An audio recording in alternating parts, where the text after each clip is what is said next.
Subscribe करें हमारे YouTube channel साधना gold को और पाएं वीडियोस सबसे पहले। बेल आइकन दबाना ना भूलें। सत्कर्म क्या है?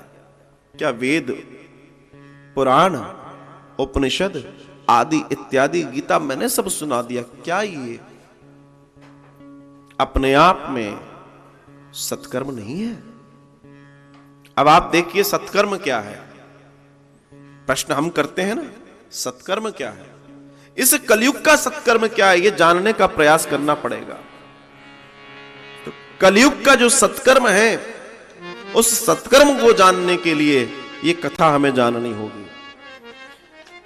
चारों भाई सनकादिक कहते हैं कि भैया इस कलयुग का जो सत्कर्म है वो सिर्फ और सिर्फ श्रीमद् भागवत कथा है। इस कलयुग का सत्कर्म श्रीमद् भागवत कथा है, उसके अलावा कुछ नहीं है। क्यों? क्योंकि इस कलयुग में यही प्रधान है। इस कलयुग के लिए, इसी कलयुग के लिए 1000 वर्ष का नैमिषारण्य में महान यज्ञ होता है कलयुग के आरंभ में, और इस यज्ञ के अंतर ही इस महान कथा का गायन सूत जी के द्वारा होता है, और शौनकादिक 88,000 ऋषि मुनि बैठकर सुनते हैं। बोला ये सत्कर्म है। बोला ये सत्कर्म कैसे हो गया, मुझे बताओ। ये कथा, ये पुराण भी तो वेदों में से तो निकला है, ये सब उपनिषदों में से तो निचोड़ है ये कथा। बोला हाँ है ना, मना कब कर रहे हैं? बोला तो ये बताओ कि फिर मैंने वेद सुना दी तो बच्चों को सही हो जाना चाहिए था, क्यों नहीं हुए?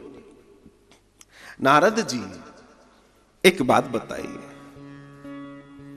आपने फल तो खाए होंगे? बोला हाँ खाए हैं। एक बात बताइए कि फल मीठा होता है क्या? बोला हाँ मीठा भी होता है, जैसा उसका स्वाद हो वैसा होता है। बोला अच्छा, मान लो फल कोई आपने कोई फल खाया, बहुत मीठा फल, आपको अच्छा लगा, तो आप क्या करेंगे? बोला मैं दोबारा खाना चाहूंगा। अच्छा, आप दोबारा खाना चाहेंगे। अच्छा, अगर मान लीजिए उस पेड़ में 2 ही फल लगे और दोनों आपने खा लिए, उसके बावजूद भी आपकी खाने की इच्छा है, तो आप क्या करेंगे? बोला फल नहीं है तो क्या करूंगा, दुख हो जाऊंगा, लेकिन अपने मन को मनाऊंगा। सनकादिक कहते हैं नहीं, आप उसमें एक काम और भी कर सकते हैं। जिस पेड़ में वो फल लगा था, उस पेड़ के जो फल तुमने खाए वो मीठे थे, अब फल खत्म हो गए तो पेड़ को खाओ। भाई पेड़ में दांत गड़ा दो अपने, उसके तने में दांत गड़ा दो। नारद जी कहने लगे कैसी बातें कर रहे हो? बोला वही तो हम बताने के प्रयास में। वेद है पेड़ का तना, धर्मसूत्र, उपनिषद आदि इत्यादि उसकी शाखाएं, पत्तियां, और श्रीमद् भागवत पुराण है उसका फल।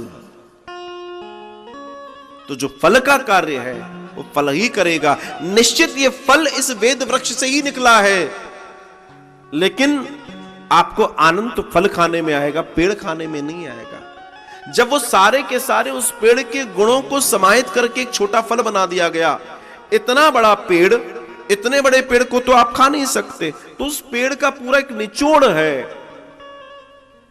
पूरा निचोड़ है वो फल।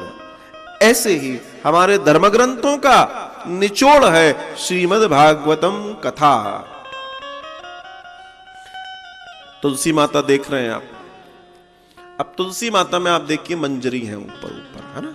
गौर से देखेंगे, भैया से बोलूंगा मंजरी पे कैमरा लगा के दिखाओ उनको, तो एक मंजरी दिखाई देंगे।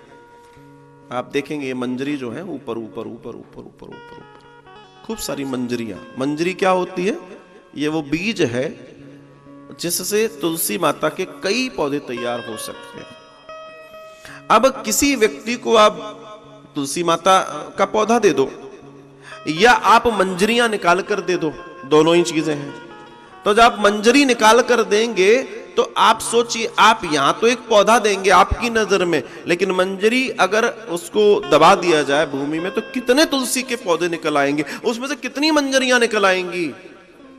आप खुद सोचो, विचार करो इस बात पर। तो अगर हम इस तुलसी माता के पौधे की बात करें तो पत्ते में भी बहुत सारे गुण हैं, डंडी में भी बहुत सारे गुण हैं, मंजरी में भी बहुत सारे गुण हैं, लेकिन मंजरी का एक सबसे बड़ा गुण है, पत्ता पौधा पैदा नहीं कर सकता। एक बार तना सूख जाएगा वो पौधा पैदा नहीं कर सकता, लेकिन मंजरी के ये बीज सूख कर भी नया पौधा पैदा कर सकते हैं। बस यही समझना है। उसी तरीके से वो पेड़ फल पैदा कर सकता है, लेकिन उस पेड़ में उस फल के द्वारा जो मिलने वाला स्वाद है वो पौधे के द्वारा, पत्ती के द्वारा, फूल के द्वारा फल में जाने तक की तो प्रक्रिया है, लेकिन पेड़ डायरेक्ट किसी के अंदर वो स्वाद पैदा नहीं कर सकता। बस यही हमें जीवन में समझना और उतारना है कि अपने जीवन के कल्याण के लिए हम क्या करें और अपने जीवन का कल्याण हम कैसे करें। इस बात पर जिस दिन विचार कर लेंगे तो जीवन के इस कलयुग में कल्याण का एकमात्र साधन है श्रीमद् भागवतम कथा, और ये कथा जीवन का सार है।